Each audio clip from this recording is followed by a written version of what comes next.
Lanson ku program ina all the way dzina langa ndine Moyo. Program ayo ticheza ndi mmodzi amene ali artist komanso producer mmodzi wabwino Malawi muno amene akudziwika ndi music komanso production.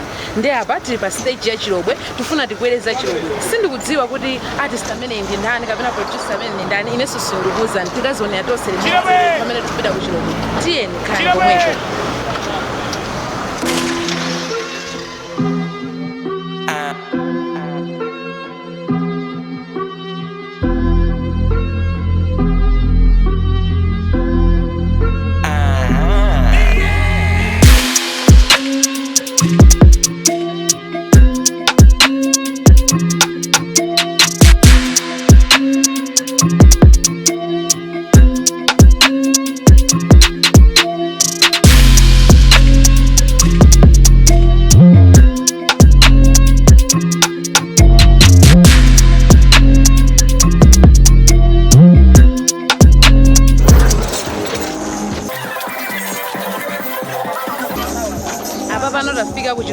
Pano ndi pa center stage yaikulu pa Chilobwe ndapa patufuna tifuse kuti wawo ndi kena kuti pite khali pomwepo.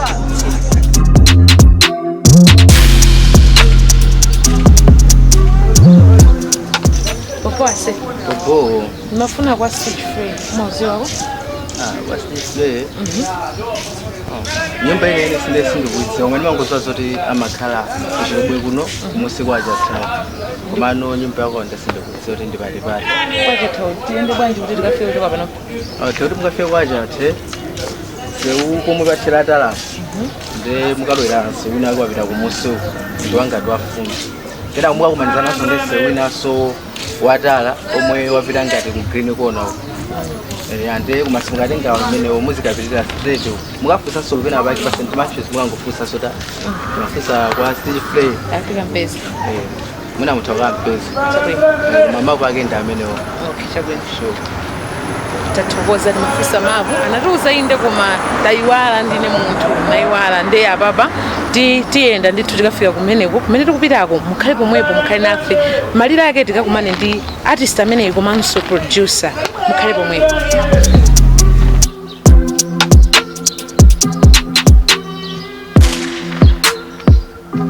Makosana mapa amene anandipasa zikuoneka ngati nduku ndene ndikulowa kagalu andiruma kazikhala bwanji tizonera limodzi tazitiyenda.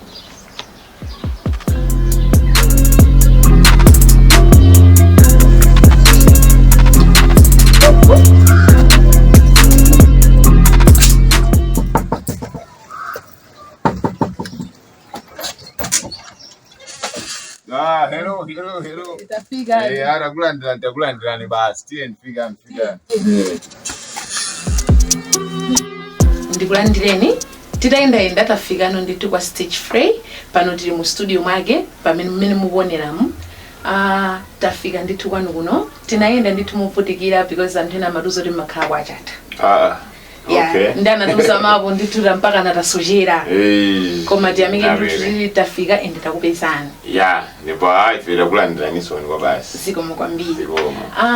Tufuna tikudziweni in terms of music ndi production ndamva zoti ndine producer komanso musician. Ndeti yambe tidziwe kuti music munayamba liti and being a producer what started inayamba ndi music kapena chinayamba ndi kukhala producer. Chimene chinayambirira chinali kuzindikira kuti ineyo khanga ndoimba. Okay. Chinachitika ndi chani kuti uzindikire kuti ine ndoimba? Okay. Mbuyo mukali kale mazwa kunkatuka timati ma lyrics mu ma newspaper aja anyimbo. Ndapisa kuti tikwatenga ma lyrics aja ndumaloweza nyimbo zija. Kena kupomeza kuti pomaisatizira nyimbo ija kumakhanga ukuyibakira kumayikira timanyongo mensi jonjo kina konika kala kusabisa kuti ndekha ndongong'unguza tina take kina ndazati makhanga titu inezi zisoro ndikuzokwanisa kina kono kusabisa kuti basa kuzasiya kulemba tizibolobosha tina take kanyimbo kena kake kuno kuti kanyimbo karukhanga tikakugwira basi choncho pang'ono nazabisa kuti kena kono tikapita mwina kuchali chikuja kuona anthu ena amene akuimbira kuyesa so kujoina nawo timakwaya tina take basi pele pajapa payazira khanga zondipangabe sharpen ku munthu wanga okhala munthu oyimba. Okay. So tifuse kuti nyimbo imene munatulusa mutapanga discover kuti ndikhoza kuyimba inali nyimbo yanji? Okay, tikati kutulutsa ndi zikhala mwina zovutira komano kuti nyimbo imene ndinayambira kuyimba mu studio inali zaka zambuyozo pakanthawi ndithu tili ku secondary. Nthawi imeneyo timachita zomamenya madeski ya class ndazathu yanchani. Kena kuno kuti tinali ndi anzathu ena ake amene amaziwa ma studio nthawi imeneyo anatuzoti amweni muziwa chani kanyimbo tapangaka tipite tikaimbe ku studio. Then tinatenga ndi anzathu aja tinaipo anthu atatu tinapita kukaimba ku studio kuna wake nyimbo yoyambirira ine nakaika chorus ena wanaika mavesi choncho. Nde maikumbukira kumatayiro ya nyimboyo? Of course singakumbukire kweni kwamfati pakanthawi ende nyimbo yonse pakadema nopaso ndilibe so mene timabwera kuno timadzoza kuti ndiwe artist ende anthu ambiri amadziwa kuti ndiwe artist mwina ndi anzako okhaoimba amene amadzoza ndiwe producer.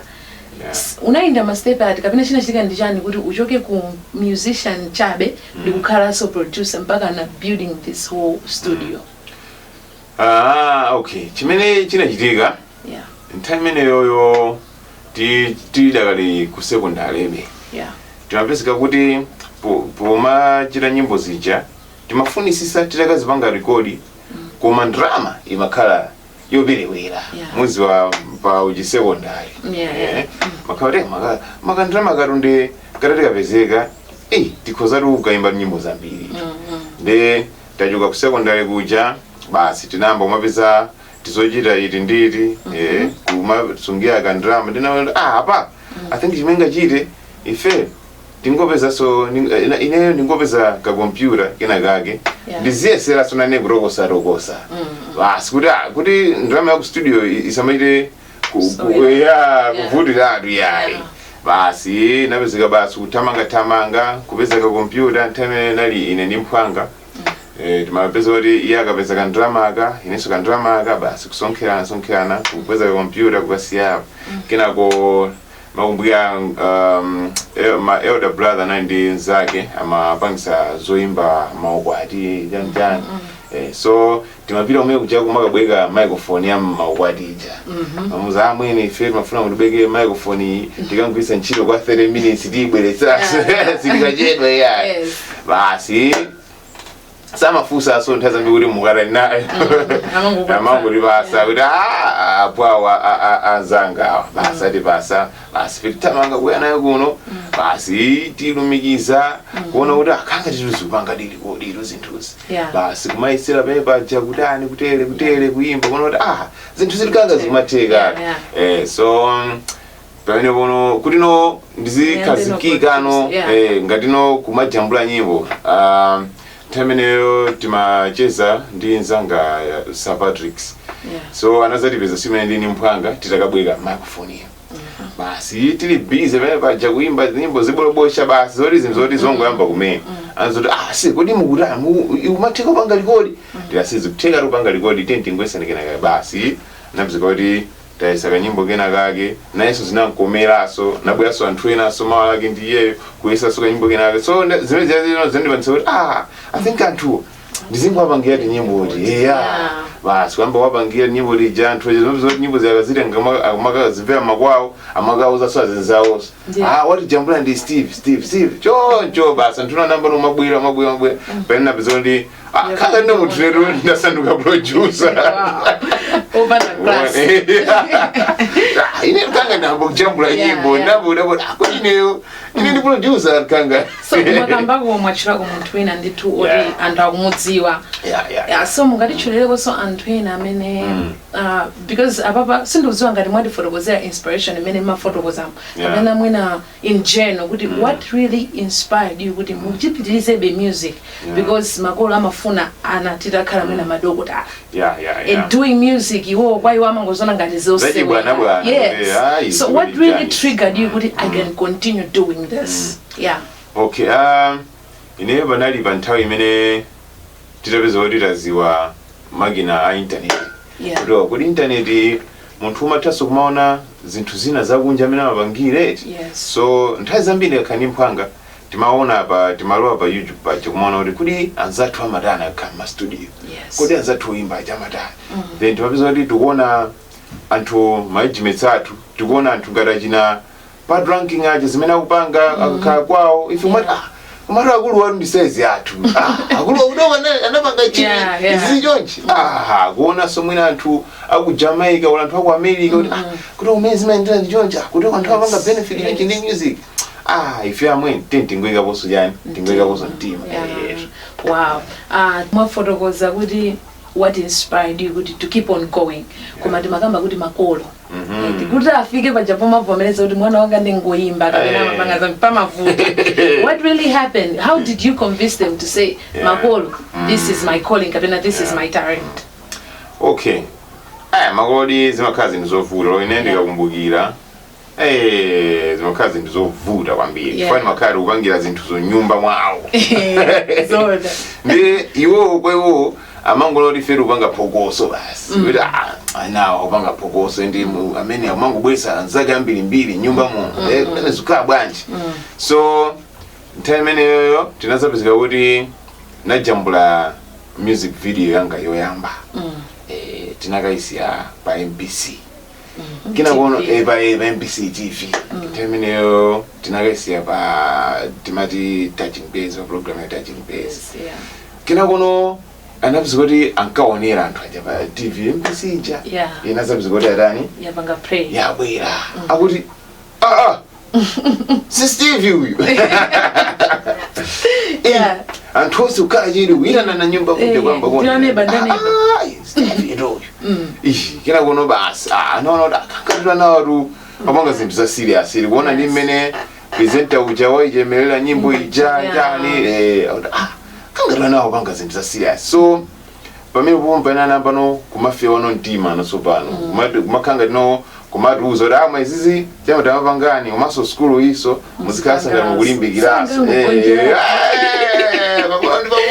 sizingateke kinawanona munthu uyikhangati chimene afuna ndi ichichi tintingomulolera azipanga zimene akufuna mtima wake uzisangala komanso amaona ndi mmene msinkhu kupitirira kuti munthu uyu panopa akuziwa chimene akuchita akuganiza sitingamangokhala kumangomusastatisa kamene kumukakamiza kuti panganize muyite ntimusiye ntiona kuti zinthuzi zifika potashi mwakamba kuti munazatulutsa video nthawi imeneyo kuti anthu anayionera ndithu mungatiso tinayo video yanje ndinali nyimbo yanje nthawi imeneyo inali nyimbo imene machita kuti 4-3 inali mchaka cha 2012 the video imene anandijambula inali Ron CZ nde imene mabwera nthawi imene mukukhala producer so you produced it yourself? Yes, myself.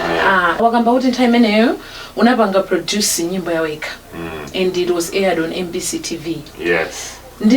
Ndi nyimbo yanje nthawi imeneyoyo imene unapanga nawe so produce koma munthu wina artist wina imene ukakhala umazimva nthawi imeneyo kuti ineyo apa pane ntchito ndayigwira ndikumazimva so kapena santo ukamauza usamakhulupirira kuti koma ndiwedo iweyo okay munthu imeneyo nali ntaziwana kumene ndi Ron CZ komanso mzanga the Red Revolver pa nthawi imeneyo anazabwera tinazapanga mgwirizano kuti tiyambe kumajambulira nyimbo so njambulira nyimbo yoyambirira imachedwa kuti Mbina kenako nyimbo ija inapezeka kuti anambo maipanga promote ineyo zinamba umandabwisa kuti ine kanga lino ndili ndasanduka producer not weni basi ndikaifa nthawi pa 1 pajakuyika amakamayichemerera inomali nyimbo iyi simene majambula dija koma kunje sana vilise nyimbo iyi nakumeko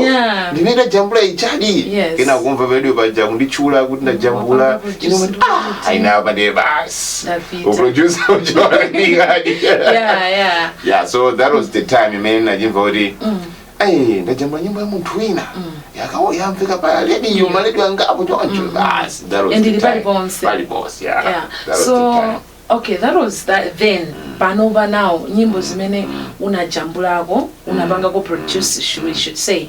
You did the production and ndi ma hits. Ndo amamveka aliyense nyimbo zamazidziwa. Yeah. Which are the songs? What are the songs? Sorry. Okay. Ineyo kwambiri ndinali ngati in-house producer wa anzanga amene tinali nawo mugwirizano umene wo nthemeneyo. So anthu amene makonda wapangira produce kwambiri anali anzanga amenewo. Ndapanga ku nyimbo za Malem Revolver amene ndunena. I'm sure anthu ambiri akumuziwa. 3/4 ya nyimbo zake zose mapanga ndine. And nyimbo za Savatrix 3/4 timajambulaso ndineso. So sindingamakumbukire mwina matairo koma anthu kungonoti Savatrix I'm sure akumuziwa. The Red Revolver akumuziwa. Kunali Judah Gaga I'm sure akumuziwa. And anthu mwina Madison amenda wekapo nawo aliko ambiri kwa ina Faith Musa. And I've worked with Namaningo.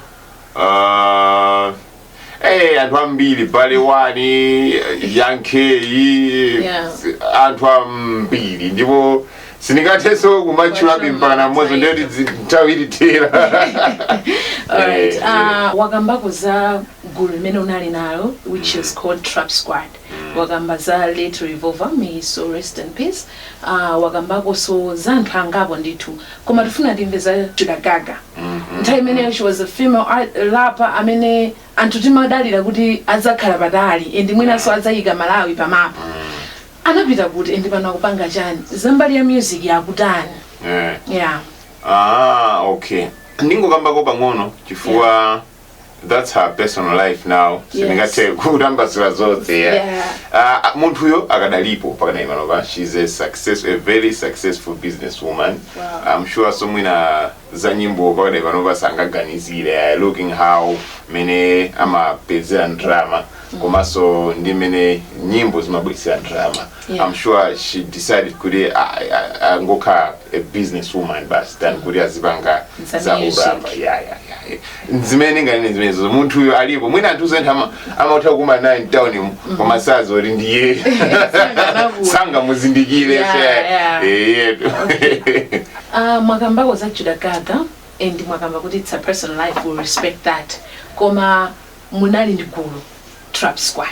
Panopa tingakambe kuti mukugwira benchito nawo kapena zinatha. Gulu lanu ndinuyo relationship ili bwanji panopa. Ntchito zanu mukugwira bwanji. Okay, gululo likanalipobe koma ineyo sindiri dakali mu group. It's there, the group is there. Komano ineyo sindiri mu gulu yayi. Koma ubale wanga ndi anthu amene tinali mu gulu ndi ubale wabwino kwambiri. For the tsiku ndi tsiku timakhala tikuchezabe, tikukumana, tikugemulana, tikuseka. So zambi chimeninga chachikulu chimeninga kambi ndi chimene chocho basi. Kuti me and the rest of the guys amene anasala timachezabe bwino, timasekererana tikakumana komanso oloti akati tili limodzi timatha kumacheza ngati munthu ndi brother wake kapena ndi sister wake. Mwakamba zoti mmachezerana bwino. I believe kuti nkhani imene ndi ya personal life. Chifukwa you've talked about being brothers. Ndetu ukamba no ku music. For example, mmodzi wa mu squad imo wabwera kuti mwina mumpangire produce. Do you still have that kind of relationship yoti mmathandizana mmayimbira be nyimbo limodzi? Zimenezo nde zimachitika because akupereka chitsanzo kwa zanga Patrick. Mpaka na panopa tikunena panopa timagwira benchito limodzi koma anthu enawo malinga kokukula komanso nthawi ndi nyengo anthu ena anapeza zochita zina anthu ena sali kuplanta kuno kusoyi ena amakhala ku Lilongwe ena amakhala ku Mangochi ena amakhala kuti so zimakhabe zovuta kuyankhula ndi matha kumankhulana komano chifukwa cha distance iwo they choose kukaweka kumene akunoti ndi kufupi ndiwo mwachidule because unena jojo. You are a producer as well as a musician, an artist. Zimakhala zokuphwekera bwanji kapena zovuta bwanji kupanga bind together all these things, being an artist as well as being a producer? How is it? Ndi zinthu zovuta kwambiri ndipo ndi chinthu chimene chimanditanganikitsa nthawi zambiri. Chifukwa chokuti zimatha kupezeka kuti ine ndi nthawi yoti ndifuna nditulutse nyimbo zanga kapena ndikhale much focused pa nyimbo zimene ndikutulutsa kapena projects amene ndikupanga aineyo. So zimazapezeka kuti ukuso mbali naye anthu safuna ndikhale focused pa projects awo. You know zoti ndikugenza kuti inapa ndipanga plan apa nditulutse video apa nditulutse nyimbo so sikulakula nisokena kuona wina amazandimbira kuti amwe nyimbo zathu zija ndesimumaliza kwa ine sha paja nyimbo zakuluwa ndimapezeka ndasiya izi ndikuyamba ziti panga process yomapangira munthu apezeka suwina sakundimbiraso amwe ndifuna mundijambule ivi yanga ndibwa yasikulakula kuti sha koma amwene manyimbo angaje nditulusa. So I'm sure somewhere anthu ena amakhala kudabora kuti nkuluyi pena episode wangokhala osatusa nyimbo kena kono akuzapisora uzatusa nyimbo simachitika ndi bwanji. So chachikulu vuto imene makhalako ndi limene lolo. Mwagamba zokuti mumakhala ndi that kind of conflict yoti mufuna mpange nyimbo zanu nde mumalandira anthu as a producer mumaona chani? What do you look into for somebody kuti mpange no produce kuti nyimbo zake muntulutsire? Apopo suti pamakhala chinthu just special kwenikweni kuti munthu inde tikuoneka ineyo I treat this whole thing as a business.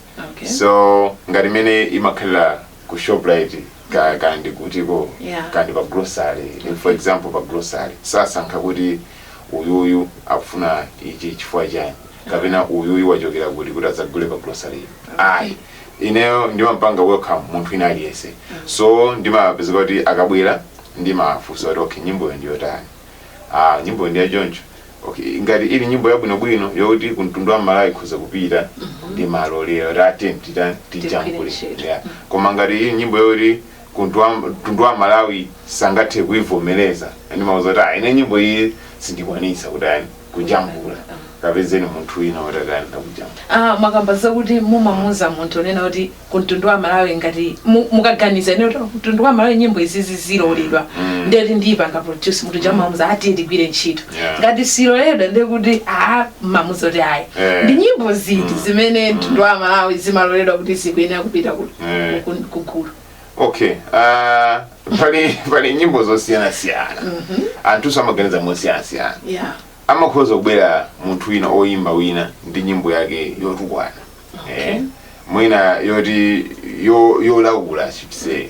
So ine ndimaona kuti izi kumtundu wa Malawi zisapite ndi dzina langa attached to it kuti ndachambula ndine.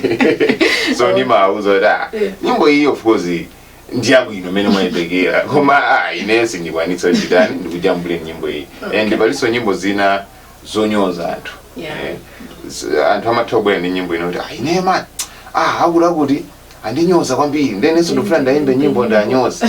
Ndimauza kuti ine nyimbo ngati imeneyo sindikwanitsa chifukwa mukamanyoza inuyo nyimboyo ndikhala ndikunyoza kwa nyimbo anthu aziona kuti ndajambula ndine ndikanga ndikunyoza so munthu uja. So pamakhala ma circumstances ngati amene ndimapezoti ndikuabweza anthu ati kuti ine nyimbo ngati isi ndikwanitsa kutani kujambula. Munakambako zokuti mmaitenga ngati business. Pamatobwera munthu artist amene kusata kuimba kuno nde tinene zoona amatha kuimba mumango mulolera kuti chifukwa choti ndi business kapena mamuza chilungamo kapena ndichamamwikira maoto chanchani. Pali zinthu ziwiri kapena pali zinthu zingapo zimene zimachitika. Kunena kuti munthu isatha kuimba zimatengera iweyo mene ukuimvera nyimbo. According to understanding yako kuti nyimbo ndi chani. Chifukwa munthu ukhoza maona kuti sakutha kuimba koma iye ndi chimene wachipanga plan kuti aziimbira.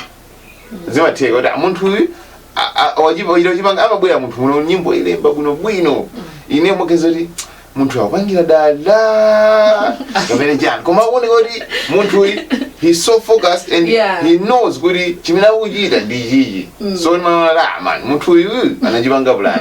Ndisamuletse Yeah.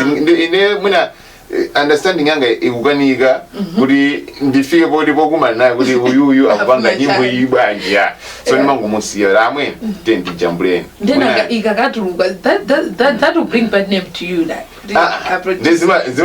zimapeseka no mbali ziwiri yeah is either true chinthu chija akachilandira bwino kwambiri olakwayi akachinyoza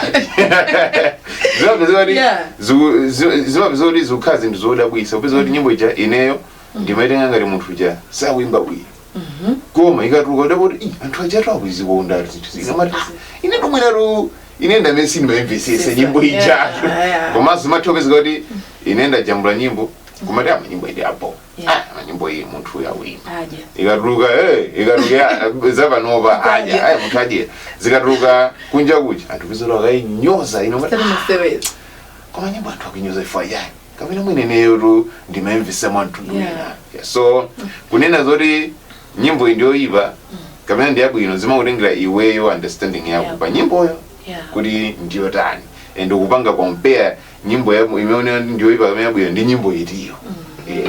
Can we label this as a challenge in your side? It is. Okay. Kwambiri. What are some of the challenges that you have faced as a producer as well as a musician at the same time? Okay. Apart from this one. Okay. Nthawi zambiri mwina ndinene ngati kukhala oyimba.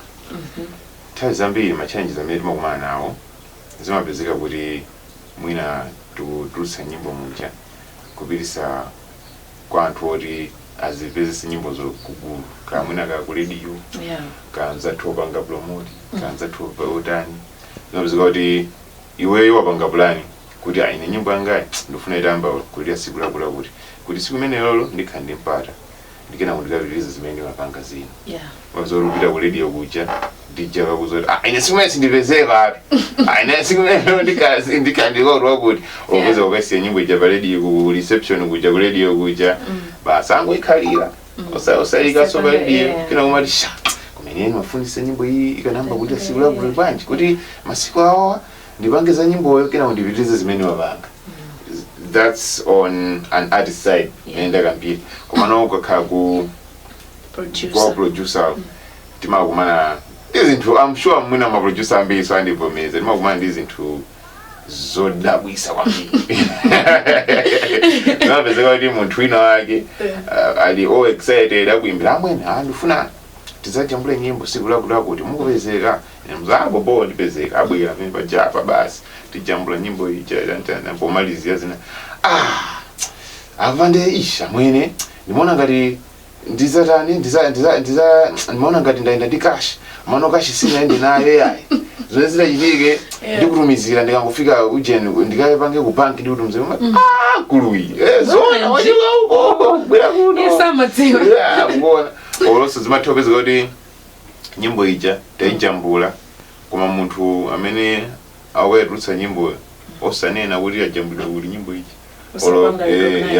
olopenena kukanena zoti waijambula yekha kumene timazoona zimenezozo kuti mwene nyimbo iyi ajambula ndine pezeka walemba yekha kuti anazijambula yekha olo wamulemba mwina kamphwake munthu wina wake umene kuchota anajambula nyimbo kuti nyimbo iyi pesa najambula ndine nyimbo iyi zimene timakumana nazo zimakhala zinthu ngati zimenezozo zochepa zimene ndanena zimakhala zinthu zambiri zoti zinasingafotokoze yayi. Apapa timakamba kwambiri focused za production komanso mwina new music in general koma apapa tikambe as an artist, you as an artist ndi nyimbo yanji imene utayimba inakuyika nokuntundu wa Malawi anthu ndikuyamba nokukudziwa kuti there's this guy ndi nyimbo yanji and what were the benefits of that song? Okay. Mwina poti oyimba ndine sindingathe kudziwa kwenikweni kuti Malawi amene andidziwa kwenikweni ndi nyimbo itiyo kapena nyimbo itiyo ndimene natha kuona kuti yandidziwa koma ndingofotokoza za nyimbo zingapo zimene ndinaona ngati zinachita bwino. Panali nyimbo zimene nazayimba za reggae nthawi yake imodzi timaitchula kuti ndinalota ina inali minibus driver. nyimbo imene ndinalota tinambira kutulusa nyimbo ya minibus driver. Nyimbo imene inapezeka kuti inachita bwino. Mali ndikamayenda munsewu kumaza kuti ndikumva pena paka akuisewera wanthu ena kundiuza amwene ndaona nyimbo yanu yakuti nyimbo ichali bwino kwambiri. Same ndikapitaso kudera lina lake kuzoti anthu awuyikaso nyimbo icho mati ine umati nyimbo ili kanga ndiri aziwikatu ndikachoka ku brand yako unopita ku Lilongwe kapeza kuti anthu kumene kunja kuso nyimbo ichi akuiziwa. So nyimbo zoyambirira zinayi nyimbo ziwiri zimenezozo kenako ndinazatulusaso nyimbo ina ya reggae timachita kuti ndinalota nyimbo imene jaso inazaziwika kwambiri up to the point yoti inazafika kukhala like inazavotedwa song of the year pa timati Fresh on Zodiac. Yeah, inakhala number 1 like song of the year. Inaenda ndabo ndite nyimbo yakhala number 1 fudabwisa kwambiri. Yo inabizoti nyimbo ijaso anthu aiziwa kwambiri. Ukuchula ndithu nyimbo zingalapo zimene mwina kuchinyamata kwanu nthawi imene manjoya koma ndifuna ukuchula nyimbo yoti it touched the hearts of Malawians imene kuti ngakhale somwene ine ndikuidzolo pano pamwe ndikoza kumenya mabawi. Okay, mena nina muja kuti mwina pande kasi ngazoti for munthu ndamene ninaimba koma inaiko madziwa kuti okay pali nyimbo imene ndimaona kuti inafikira aliyese nkhalamba munthu wachizibambo munthu wachinyamata kapena mwana. Pana nyimbo imene tinazaimba nyimbo za maukwati tinazaimba nyimbo za maukwati kapiro likena kake pali nyimbo timati zoti ndimakukonda. Nyimbo imeneyo ndimene nazaona kuti bakangara Malawi tunde basi pana nyimbo imeneyo I'm sure mwina anthu ambiri imene anandidziwira makamaka like mwina anthu oti sakhabize ndi nyimbo za chinyamata. So that song zoti ndimakukonda what were the benefits after that song hited? What were the benefits? What achievement did it bring along? Pana zinthu zambiri zimene tinapindula nazo komanso linakolola nazo. Panali kumbali ngati ya zachuma kumbali ngati ya kubwesa maubale ndi anthu ena komanso kumbali ukipana zinthu zambiri zoti zolephera kuzitchula komano chachikulu chinecho chinandibwesa phindu loti ine sindinkambekezera chifukwa kuti mapezeka ndikuyimbidwa mafoni ndi anthu oti sindimayembekezera kuti anganiyimbire munthu akundiyimbira foni amwe tabwera ndi office wanga kuno ndikufuna ndimakukandiuza zinthu zoti ine sindimayembekezera wakabwaye kundira ndinakuujena amwene ndili ndi chinkhoso ndi madamu anga mafuna muzayimbe pa chinkhoso basi zinthu ngati za choncho koma ndikati tikambe kuti napeza chakuti napeza ndi mawa mumva kuti kwabwera akuba kuno. Alright, mbankhani ya achievement imene inabweretsa nyimbo iyi kusenzoti kuti there was some money that came in along ndi njira ziti zimene umaona kuti ma-artist akumalawi kuno kapena amene ali mu music industry angamachite kuti azipeza ndalama. Okay, ndi zinthu zovuta kamba komano chimene chimafunika kungochita ndi kudziwa kuti iweyo ngati uli oyimba uzichipanga chinthucho treat ngati business chifukwa kukhala munthu oyimba ndi business. Umafunika udziwe ma right channels oti drama zimachokera ngati munthu kupanga business ya kuimba. So umafunika ukutsatire ma channels amene kuti usaponyane ndi dramas chifukwa anthu ena amatha kungodzuka kungoyamba kuimba koma usaziwa kuti drama zibwera bwanji kumaza zindikira trade kuti kuti anthu mapanga drama ndi izizi ukuona tuleti amwene atakalambaso. Tikupita kumapeto kwa program yathu tikufunseni kone a bit more about your personal life. What were your saddest moment? Okay, ile nthawi imene namoresh apa ndi zinthu panali nthawi imene zanga amene kuti revolver anasiya zina zinthu zoti kumabwisa chifukwa yoti anali munthu amene analigwira mkono ndikuti ziwisa kuti kumalawi kunoku industry ya kuimba imatere ndi zina zinthu zolikhuza kwambiri chifukwa nthawi amakhala kuti pangabisha peni zinthu zizimayenda choncho afuna kupanga zinthu zipange choncho ndezinaye ngati kuti zinthu zozizimusa kwambiri ndipo nali munthu okhuza mpaka pano ndimati ndikalingalira ndimakhuzikabe kuti shakulucha zona. It's so continuous thing. Yeah. You have this moment now. The time when unafika mpaka nakulumpa maspika. Yeah, time ene poyamba no nyimbo anga kuseredwa pa radio. Yeah. Time ene na bilo ndijibwe mwambi. Yeah. Nyimbo icha ikupika dibalini nyo. Yes. So pia wambili. Mungu ya time ene yo anaiga nyimbo mena nali mada kalamula. Radio 2. MBC Radio 2. Nali mutu ogwidwa ndisanga kwa basi. Nyimbo ija kuiweza kuzaitiza nyimbo yakalili. Exactly. Omalizina baja kuichula sudi. Nasanga wambili. Ndipo ngari uli nyimbo ngari ngoti radio jiningo ika balibiri. Samajogi. Yeah, exactly. Tukambe na sabu mtima. Words of the heart, such bondis. Do you have you ever fallen in love, or are you in love with somebody right now who you want to acknowledge? Yeah. Alisa mina kuonera pakati pa. Ine ni muntu wachikondi kwa mwina asiza kuna mizi ni muntu wachikondi ndipo pakati panopa ndine muntu woti wa bambo. Ndi mwana daughter, she's now a year and some months old. Timakala Limoz with the mother of my child. Yeah. So I mean I want pakati panopa ine ni muntu wa straight. Ni muntu wachikondi kwa bibi. Exactly. Tamaliza komatisa na bide. Imakala po chance yobudi wabasila muntu. For example, mutara kwa san chance kabena Malawi ida kuvoterani kuti mukali president wa Malawian music. Ndizinto ziti zimene mungafune kusinta in the industry paulamuliro wanu. Yeah. Inenta ndabasulo mwamene ningaonesese kuti kuimba kwa Malawi kuno kukale kukhazikika ngati mene kunakhazikika maiko ena kuti anthu akamaona kuti uyu ngoyimba asamamone ngati munthu woti akusowazochita chifukwa kumalawi kuno munthu woyimba amoneka ngati osowazochita adamayimba so ningaonesese kuti tichotse chinthu chimenecho chionekale ngati mene anthu akunja nawonso industry yawo inakhazikikira pali zinthu zambiri zimene kumalawi kunoku tinakali mbuyo bekwa basi. So ine kundipasa mwamene ningaonetsetse kuti ndazikhazikisa zimene zozo and tikuyenda mu ndendende ndi anzathu mene amapangira kunja. Kuti oyimba azitha kupanga benefit ngati amapangira benefit anzathu akunja. Abatafika kumapeto kwa program yathu umondi mmene tachezera ndi Stich Fray. Titati zijeza naye bende kuti tikhuza mpaka kufika mawa.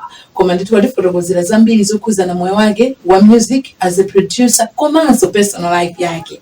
Nde tisanamalize kwenikweni atifotokozera ma projects amene akugwira panopa ndi zinthu zina zimene akupanga plan kuti agwire. Ma projects anu bwana amene mukugwira panopa komanso amene mukupanga plan yoti mugwire. Yeah, okay. Kwa Malawi amene mukuonera komanso anthu ena amene mukuoneranso program ino inaenda tutsa kanema amene ndajambula komanso ndayimba limodzi ndi avocado. Chimene mungachite mukhoza ngopita pa YouTube mungopanga search kuti road trip Stich Fray road trip ikubweretserani ndi video yanga yanyuwani anthu amene munazisowa nyimbo mungopita pa YouTube mukapanga search chonde ndikumemezani nonse mupite mukaonera nyimbo yokoma kwa basi ndithu komanso mukhale mukuyembekezera nyimbo zina chifukwa menda tutsa nyimbo iyi kubwera so kanema so wina so amene sindikuchulira ati pakadai panopa koma tajambula kale tangomusunga ndithu zachikulu chimene ngani chimenechocho. Exactly. Ziko mkwambiri chifukwa chokhala nafe. Don't forget to subscribe to his channel. Thank you. Yeah.